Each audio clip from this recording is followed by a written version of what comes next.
Habang naghihiwa ko sa asawa ko kanina, siya nagre-review. Sabi ko, kumanood, bala ka.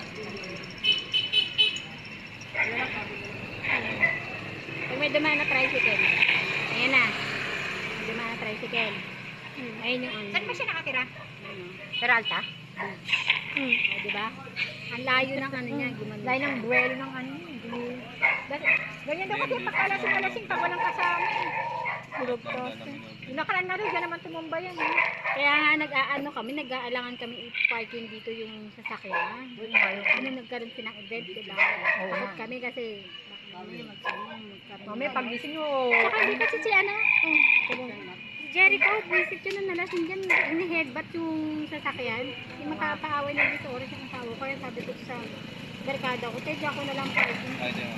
Mga tumatambi kasi. Pero yung tagal niya, nagtitrip ang talaga.